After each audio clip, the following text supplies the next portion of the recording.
انا انزلناہ فی لیلۃ القدر، انا بے شک ہم نے، انزلناہ ہم نے نازل کیا ہے اس کو، کس کو؟ قرآن مجید کو. کب؟ فی لیلۃ القدر، لیلۃ القدر میں. اور لیلۃ القدر رمضان کی راتوں میں سے ایک رات، کیونکہ دوسری جگہ پر آتا ہے شہر رمضان الذی انزل فیہ القرآن، رمضان وہ مہینہ ہے جس میں قرآن نازل ہوا. اور سورۃ الدخان میں بھی آتا ہے انا انزلناہ فی لیلۃ مبارکۃ انا کنا منزلین. اور وہاں پر یہ بھی بتایا گیا کہ فیہا یفرق کل امر حکیم امرا من عندنا، کہ اس رات ہر حکمت والے کام کا فیصلہ کیا جاتا ہے اور وہ ہماری طرف سے حکم ہوتا ہے. تو انا انزلناہ فی لیلۃ القدر، اور عام طور پر اردو میں اس کو کیا بولتے ہیں؟ شب قدر.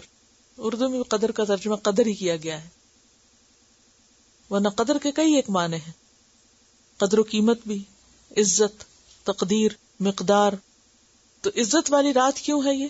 کیونکہ اس میں ہر نیک عمل کی یا نیک بندوں کی قدر کی جاتی ہے، کئی گنا اجر زیادہ دیا جاتا ہے. وہ آتا ہے نا من قام لیلۃ القدر ایمانا واحتسابا غفر له ما تقدم من ذنبہ. اور قدر یقدر، تقدیر کا کیا معنی ہوتا ہے؟ کسی معاملے کی تدبیر کرنا، اور تقدیر کے لیے بھی آتا ہے. ابن عباس کہتے ہیں کہ اس رات میں سال بھر کی آنے والی باتیں عالم بالا میں مقدر اور معین کی جاتی ہیں. کسی کا مرنا، بیمار ہونا، رزق کی فراخی، تنگی. اور پھر یہ بھی ہے کہ اس رات میں کثرت سے فرشتے زمین پر اترتے ہیں. وما ادراک ما لیلۃ القدر، اور کس چیز نے واقف کیا تجھ کو کہ لیلۃ القدر کیا ہے، یا کون بتائے تجھ کو کہ لیلۃ القدر کیا ہے؟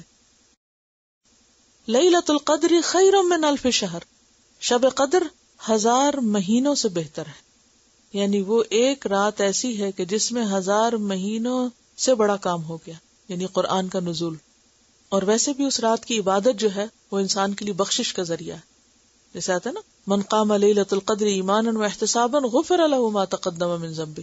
تو جس کو یہ رات نصیب ہوگی وہ بہت خوش قسمت ہے. حدیث میں آتا ہے حضرت عائشہ فرماتی ہیں کہ نبی صلی اللہ علیہ وسلم جب آخری عشرہ ہوتا تھا رمضان کا تو اپنا تہبند کس لیتے اور راتوں کو جاگتے اور اپنے گھر والوں کو بھی جگاتے. بخاری اور مسلم کی روایت ہے. ایک اور حدیث میں آتا ہے کہ حضرت عائشہ فرماتی ہیں کہ نبی صلی اللہ علیہ وسلم آخری عشرے میں جتنا مجاہدہ کرتے کسی دوسرے وقت میں نہ کرتے، یعنی بہت زیادہ عبادت کرتے تھے. اور حضرت عائشہ نے پوچھا تھا نا کہ اگر کسی کو لیلۃ القدر نصیب ہو تو وہ کیا پڑھے، تو آپ نے کیا دعا بتائی تھی؟ اللہم انک عفو تحب العفو فاعف عنی. تنزل الملائکۃ، اترتے ہیں فرشتے.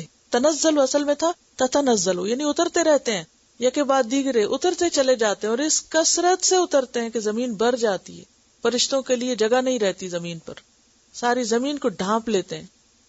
تنزل الملائکۃ والروح، اور روح بھی اترتے ہیں. روح سے مراد جبریل امین ہے. فیہا، اس میں. اور بعض نے کہا انسانوں کی روح ہے، لیکن ملائکہ کے ساتھ روح کا لفظ جب آتا ہے تو انسانوں کی روحیں نہیں بلکہ جبریل علیہ السلام ہی، کیونکہ ان کو روح امین بھی کہا جاتا ہے، روح القدس بھی کہا جاتا ہے. بِإِذْنِ رَبِّهِمْ، اپنے رب کے اذن کے ساتھ. من کل امر، من یہاں بے کے معنوں میں، یعنی بکل امر، ہر چیز کا فیصلہ لے کر، ہر چیز کا حکم لے کر، یعنی جو اگلے سال میں انسانوں کے مقدر ہوتا ہے اس کو لے کر اترتے ہیں. سلام، سلامت ہے، سلامتی ہی سلامتی، یا سلام ہی سلام ہے. ہی وہ کون؟ رات، یعنی رات سراسر سلامتی ہے. حتی مطلع الفجر، حتی کہ فجر طلوع ہو جائے. اور مطلع ظرف ہے، طلوع ہونے کی جگہ یا طلوع ہونے کا وقت. سلام ہی حتی مطلع الفجر، یعنی اس رات میں اتنے فرشتے اترتے ہیں، اتنی رحمت، اتنی خیر اور اتنی برکت اترتی ہے کہ ساری رات اس کا سلسلہ چلتا رہتا ہے. کوئی رات کے پہلے حصے میں جاگے، کوئی آخری حصے میں، کوئی پوری رات، جیسا بھی کسی کو توفیق ہو، جتنے بھی وہ خزانے سمیٹ سکے. تو بات یہ ہے کہ اس میں سلامتی ہی سلامتی ہے. اس رات کو اتنی فضیلت کیوں دی گئی کہ یہ 1000 مہینوں سے بہتر ہے؟ کس چیز کی وجہ سے؟ قرآن کی وجہ سے. یعنی جس قرآن کی اتنی قدر ہے، اتنی قدر و منزلت ہے، اتنی عزت ہے، اتنا شرف ہے کہ جس رات میں اتارا گیا اس رات کو اتنا مقام مل گیا. یہ بالکل وہی کانسیپٹ ہے نا جیسے تین اور زیتون اور طور سینین اور بلد الامین کو کس وجہ سے اتنی عزت ملی؟ پیغمبروں اور وحی کی وجہ سے. 3 بڑی کتابیں یہاں اتری، ایک جگہ انجیل، دوسری جگہ تورات، تیسری جگہ قرآن. تو جگہیں بھی کس وجہ سے معزز ہو جاتی ہیں کہ ان میں کام کیا ہوتا ہے. مسجد کیوں افضل ہے آپ زمین سے؟ کہ وہاں عبادت ہوتی. تو کوئی بھی مقام، مکان، چاہے آپ کا گھر ہی ہو، جہاں اللہ کا ذکر ہوگا وہیں پر رحمت اور برکت نازل ہوگی. اور پھر وہ اوقات بھی بہت بابرکت ہو جاتے ہیں جن میں اللہ کا ذکر ہوتا ہے. اسی لیے آپ دیکھیے کہ رات کے اوقات میں تہجد کا وقت خاص طور پر عبادت کا وقت ہے. اور پھر رمضان کو کیوں عزت ملی؟ روزہ تو ہے لیکن شہر رمضان الذی انزل فیہ القرآن، رمضان وہ مہینہ ہے. رمضان کی پہچان کس سے؟ روزے سے نہیں کرائی گئی، یہاں قرآن سے کرائی گئی.